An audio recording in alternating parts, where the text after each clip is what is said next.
무엇이 귀한 것일까요? 백인백답일 것이니 조금 범위를 좁혀서 무엇을 후세에 자녀들에게 남기고 싶으세요? 내가 현재 가장 중요하다고 생각하는 것을 남기고 싶은 것이 인지상정일 것입니다. 그러면 나는 무엇을 중요하게 생각하고 또 남기기를 원하는 것일까요? 별로 생각해 보지 않아서 바로 답을 말하기 어려울 수도 있지만 한 번씩 생각해 보고 답을 준비할 수 있기를 원합니다. 이 답이 정리가 되어야 일상에서 내 자신의 내면이 추구하는 것과 외적 행동이 좀 더 일치하는 삶을 살 수 있을 것입니다. 그러면 우리는 부모님 세대로부터 그전 세대로부터 무엇을 유산으로 물려받았는지요? 생각해 보면 받은 것이 별로 없다고 생각해 볼 수 있습니다. 하지만 곰곰이 따져보면 받은 것이 너무 많음을 봅니다. 극단적으로 표현하면 현재 나의 모든 것이 부모로부터 또 그전 조상들로부터 물려받은 것을 근거로 한 것입니다. 내가 노력해서 얻은 것도 있지만 그조차도 부모로부터 받은 자질로 인해서 얻은 것입니다. 무에서부터 출발하는 사람은 아무도 없습니다. 부모로부터 지능을 물려받았고 좋든 싫든 체력을 물려받았고 성품들도 물려받은 것일 수 있습니다. 그러니 감사해야 합니다. 저희 집에서 제가 한 번씩 하는 말입니다.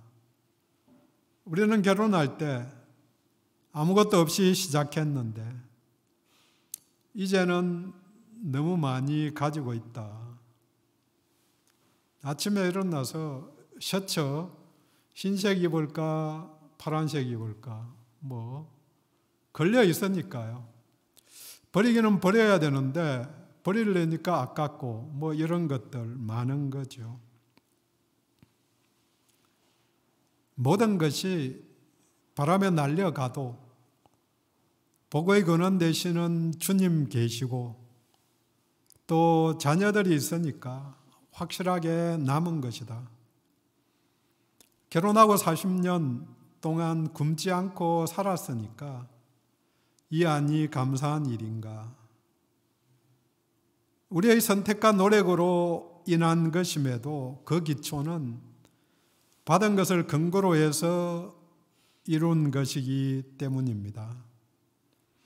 처음 질문으로 돌아가서 무엇을 남기고 싶은 것인지요? 이 점에 대하여 오늘 본문을 통해서 답을 함께 찾아갈 수 있기를 원합니다. 여호수아기는 24장이 마지막입니다. 그래서 오늘 함께 읽은 본문이 24장 마지막에 해당되는, 물론 그 뒤에 조금 덧붙여진 내용이 있지만 여호수아가 유언같이 백성들을 모아놓고 말한 다음에 110살에 죽고 56년 전 출애굽하면서 가지고 온 요셉의 뼈를 장사 지내고 아론의 아들 제사장 엘르아살의 죽음으로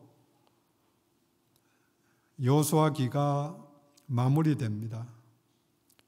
잘 아시는 대로 여호수아기는 가나안 땅을 정복하고 지파별로 땅을 분배하는 땅에 대한 이야기입니다. 그래서 우리들은 기억에 남는 것이 정복전쟁을 하고 또 정복전쟁과 관련해서 요단강을 건너갈 때 물길이 멈추고 마른 땅같이 지났고 여리고성을 마지막 날 7번 돌자 또 외치자 성이 와르르 무너졌고 전쟁을 하는데 태양이 지지 않고 멈추지 않고 계속 떠 있었고 우박이 떨어져서 승리한 이야기들입니다.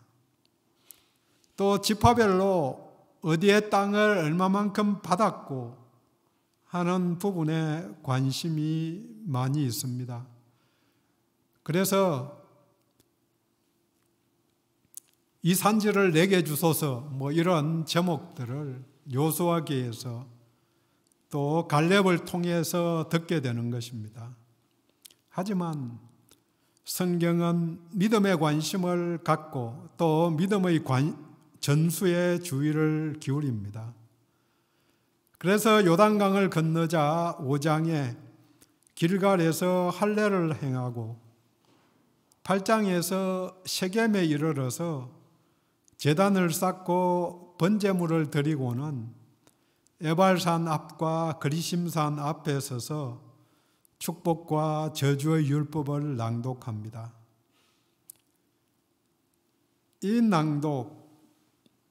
이 율법 낭독은 신명기에서 모세가 가나안 건너편 모압 땅에서 언약을 갱신하면서 여호수아에게 가나안에 들어가면 셰겜에서 행하라고 한 언약식의 마무리입니다. 그래서 많은 분들이 여호수아기 8장에 나오는 셰겜 언약은 모압 언약의 마무리에 해당되는 연결된다고 그렇게 이야기를 합니다. 그 이전에 주어진 시내산 언약은 출애굽한 1세대 그 다음 모압 셰겜으로 이어지는 언약은 출애굽에서 광야에서 40년을 지냈으니까 출애굽 2세대와 광야에서 출생한 세대 그리고 오늘 본문도 여호수아가 셰겜에 1절에 보시면 셰겜의 모든 백성들을 다 모아놓고 언약 갱신을 합니다. 오늘 본문의 셰겜 언약은 가나안 땅에 들어와서 16년 정도 지난 후의 일이기 때문에 참여한 사람, 여기에 모인 사람 중에는 여호수아와 갈렙만 출애굽 1세대이고 나머지 사람들은 가장 연장자가 76살 정도 되었을 겁니다. 왜냐하면 출애굽할 때 20살 이하, 19살쯤 된 사람이 가장 나이가 많았으니까 광야에서 40년 보냈고 또 가나안 땅에서 정복전쟁과 분배를 하면서 16년 그렇게 해서 75살 정도 그렇게 된 사람이 가장 연장자입니다. 출애굽할 때 20세 이상은 광야에서 2사람을 제외하고는 모두 죽었기 때문입니다. 문제는 가나안 땅에서 태어난 세대, 태어난 사람들은 16년밖에 안 지났기 때문에 아무도 20살이 안 되어서 백성들의 총회에 참여하지 못했다는 점입니다. 여호수아가 죽음을 앞두고 비장한 결단을 하고 23장에서는 지도자들을 불러서 당부를 합니다. 그 다음 24장에서는 백성 전체를 불러다가 결단의 유언을 하였습니다. 그렇기 때문에 본문 뒤 마지막까지 나중에 한번 읽어보시면 31절이 여운에 남습니다. 이 31절 말씀을 자세히 보면서 이게 또한 한국 기독교 100년 오늘을 사는 우리들에게도 큰 부담이 된다 그런 생각을 해봅니다. 혹시 찾으셨으면 31절 같이 한번 읽습니다. 이스라엘이 여호수아가 사는 날 동안과 여호수아 뒤에 생존한 장로들 곧 여호와께서 이스라엘을 위하여 행하신 모든 일을 아는 자들이 사는 날 동안 여호와를 섬겼더라. 여호와를 섬겼는데 이렇게 언약 계성식 전달식도 하고 그 다음에 7년에 한 번씩 모여서 율법을 낭독하고 전수하고 그렇게 했지만 여호와께서 행하신 일을 아는 자들이 사는 동안, 그날 동안 이게 마음에 걸린다는 거죠. 오늘 읽은 본문의 분위기와 조금 다른 결말을 맺는 걸 볼 수 있습니다. 여호수아는 죽기 전 마지막 활동으로 유언으로 언약을 갱신하였는데 사사기로 연결되면서 하나님이 행하신 모든 일을 아는 자들이 사는 날 동안 그 시간까지만 하나님이 기억된 것입니다.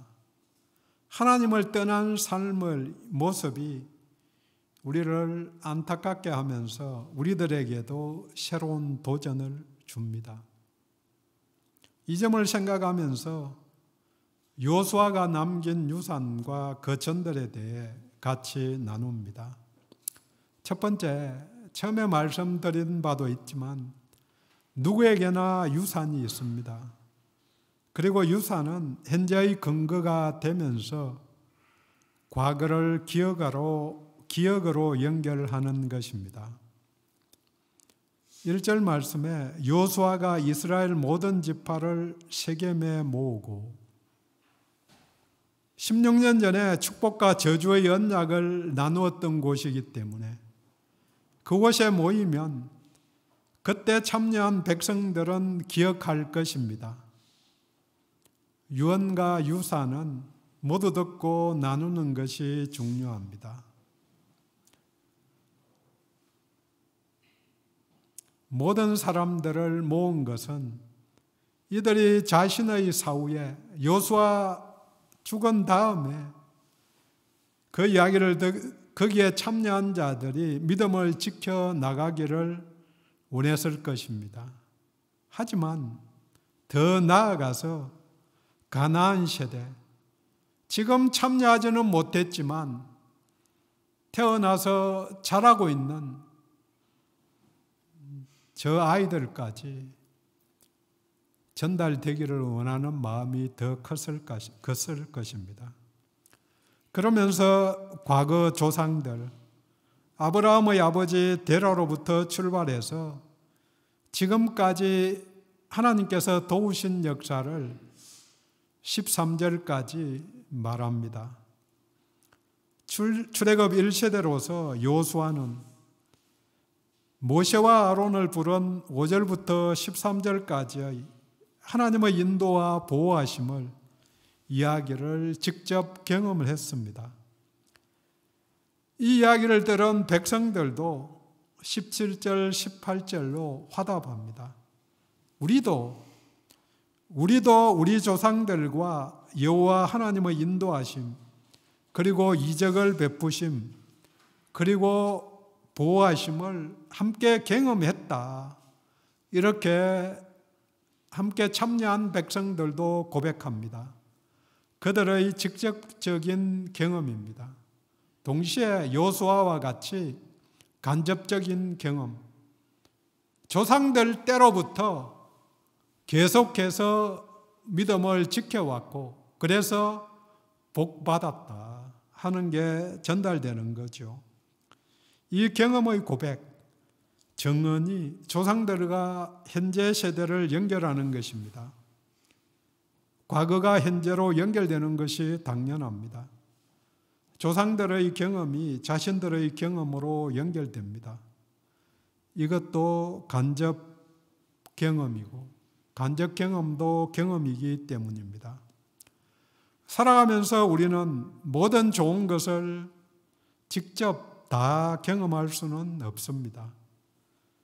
직접 경험의 한계를 넘을 수 있는 좋은 방법이 남이 경험한 것을 간접적으로 배우는 것입니다. 그래서 공부하고 또 책을 읽는 것입니다.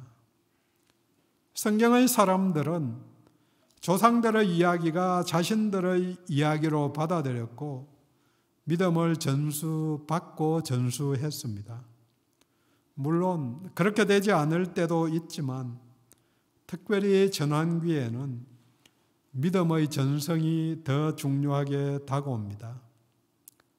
요즘 다른 세대라는 말을 자주 듣습니다. 다음 세대가 아니고 다른 세대. 모든 것이 이전 세대와 단절된 세대이기 때문에 과거와 연결된 정체성이 전혀 없는 세대. 그러니 당연히 이들에게는 미래가 없습니다. 과거가 없는 민족은 미래가 없다. 당연합니다.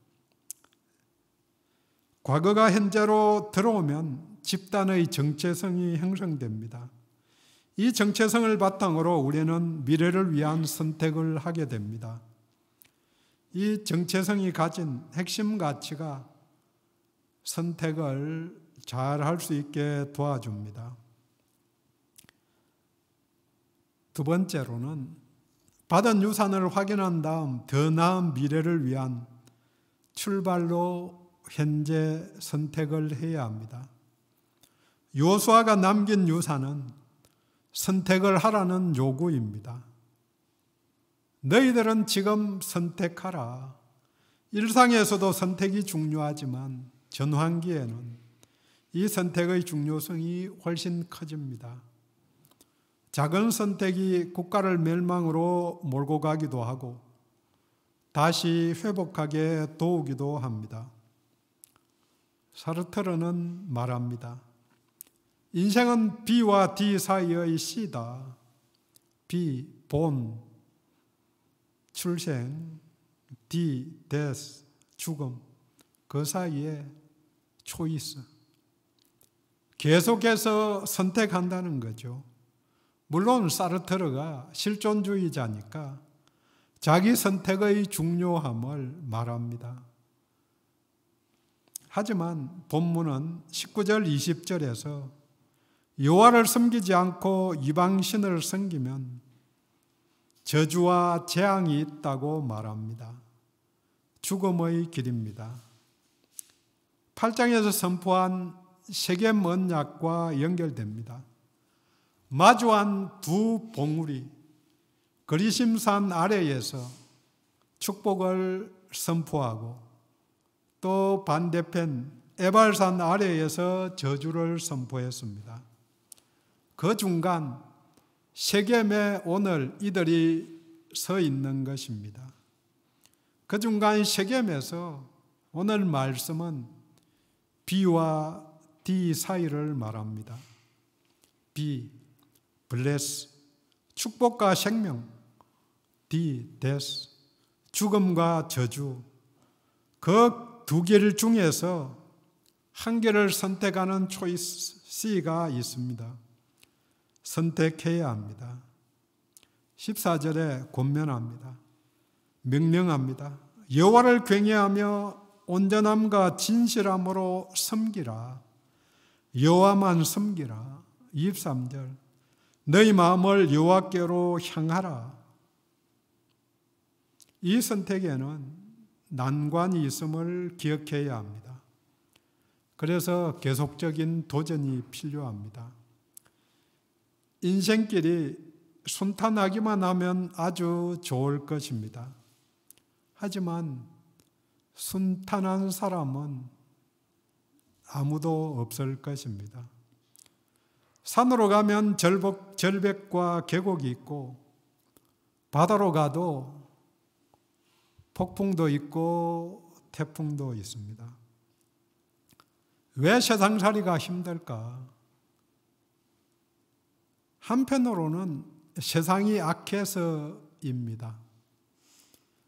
하지만 우리들에게 중요한 것은 우리가 온전하지 못하고 뭐가 나 있기 때문입니다. 그냥 그대로 두면 도저히 바뀔 수 없으니까, 회복할 수 없으니까, 내가 주인된 영역이 없어지지 않을 것이기 때문에 그것을 꺾는 가시밭길을 두시는 것입니다. 물속에 있는 자갈들은 둥그러집니다. 그러고 굴러서 닳는 거죠.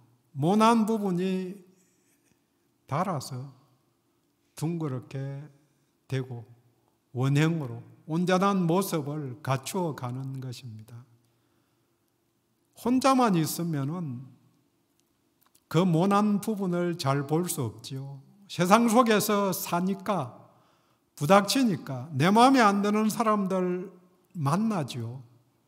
내 마음에 안 들어서 죽겠는데 그 사람이 나쁜 의도로 하는 일들도 있지만 나는 그 상처가 나를 원만하게, 또 나는 다른 사람들에게 상처 주지 않는 그런 결단을 할 수 있는 거죠.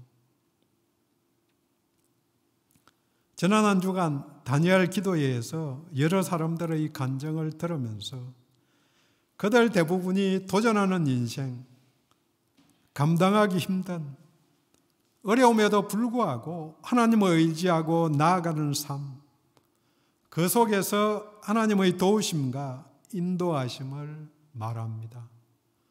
물론 그 사람의 감정, 나와는 다르죠. 그럼에도 불구하고 내가 만나는 이 힘듦, 이 어려움들이 주님 안에서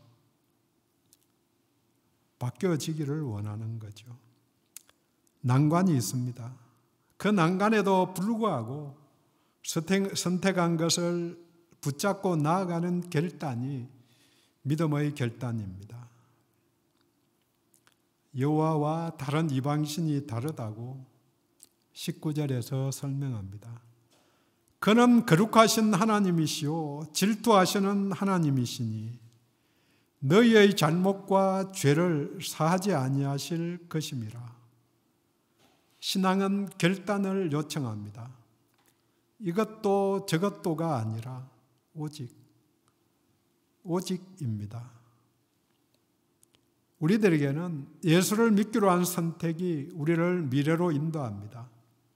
하지만 믿기로 한 그 결단은 출발선에 섰을 따름입니다. 출발하기 위해서 선택한 것도 중요합니다. 하지만 다 같이 출발했다고 다 같이 목적지에 도달하는 것이 아닙니다. 마지막으로 목적지에 도달하기 위해서는 언약을 맺어야 합니다. 이들에게는 언약의 갱신입니다. 16년 전에도 했으니까, 56년 전에도 했으니까, 하지만 그것이 끝이 아닙니다. 물론 그것은 언약의 말씀을 돌에 새기고 또 지나가면서 또 7년마다 한 번씩 외치라고 그랬으니까 들었을 수도 있습니다. 우리들 입장에서는 매일 성경도 읽고 암송하기도 합니다. 하지만 언약은 민족적으로 맺지만 결국은 개인적으로 결단하고 갱신해야 합니다. 한 번이 아니고 계속해서 점검해보고 잊을만 하면 기억해야 합니다. 그래서 연말이 되면 새해를 맞이해서 어떻게 할 것인가, 기도 제목도 적고 또 결단을 하는 거죠. 그냥 그대로 가면은 난 쉬운 길로 택하게 되어 있는 거죠. 누가 쉬운 길을 싫어하는 사람 있겠어요? 한 번이 아니고 계속해서 점검해야 하는 것입니다. 재앙에서 벗어나는 길이자 과거에서 받은 유산을 미래로 가져가는 길이 언약입니다. 그래서 25절에 여호수아가 세겜에서 백성과 더불어 언약을 맺고 그들을 위하여 율례와 법도를 제정하였더라. 언약을 맺는다는 말은 컨펌, 확정하는 것이고 증인이 되어서 그 약속의 당사자로 등록하는 것입니다. 22절에 너희가 스스로 증인이 되었느니라 하니 우리가 증인이 되었나이다 하더라. 증인입니다. 언약은 갱신되어야 합니다. 중요한 것은 상황에 맞추어서 약간씩 내용이 바뀌어가는 것을 볼 수 있습니다. 시내산 언약과 모압 언약이 여호와 하나님만 섬긴다, 이 면에서는 동일합니다. 하지만 세부적인 내용으로 들어가면은 조금씩 바뀌어지는 그런 내용들을 볼 수 있습니다. 이것은 지역이 바뀌고 대상이 바뀌면서 여호와 하나님을 어떻게 섬기는 것이 더 적절하게 잘 섬길 것인가, 그렇게 접근하는 것입니다. 똑같은 말씀을 들었고 받아도 적용하는 점들이 조금씩 다르거든요.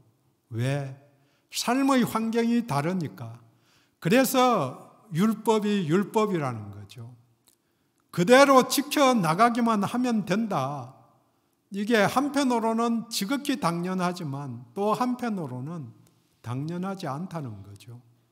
내 삶의 환경에서 최선이 뭔가, 하나님을 드러내는 게 뭔가 하는 게 다르다는 거죠.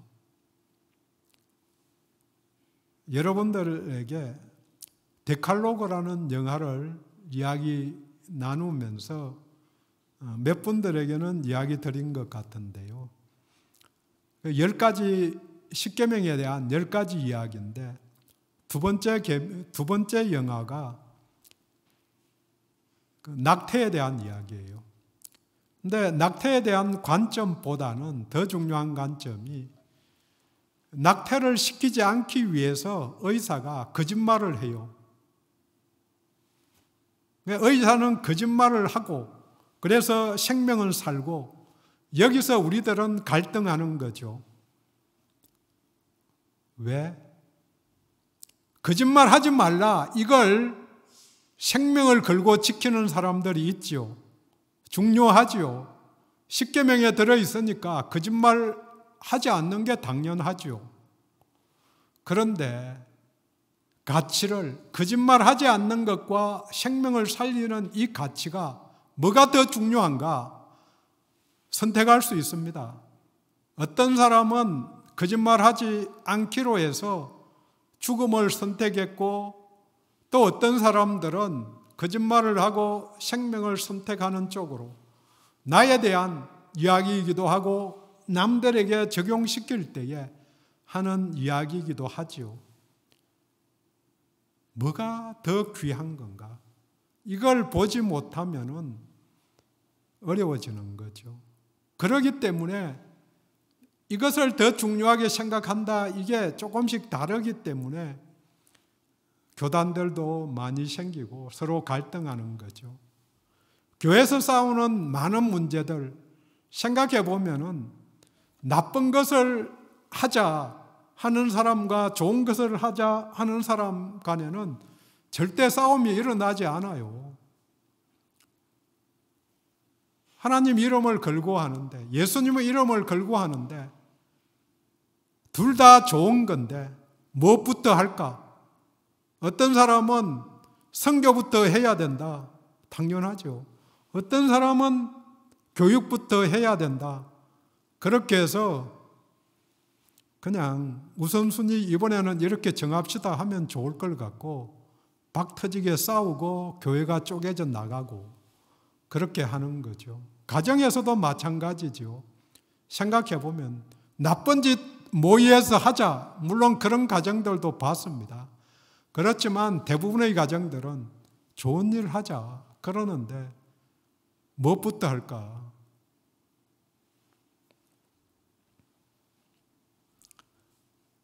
재앙에서 벗어나고 복받는 길은 복의 근원이신 여호와 하나님과 동행하는 것입니다.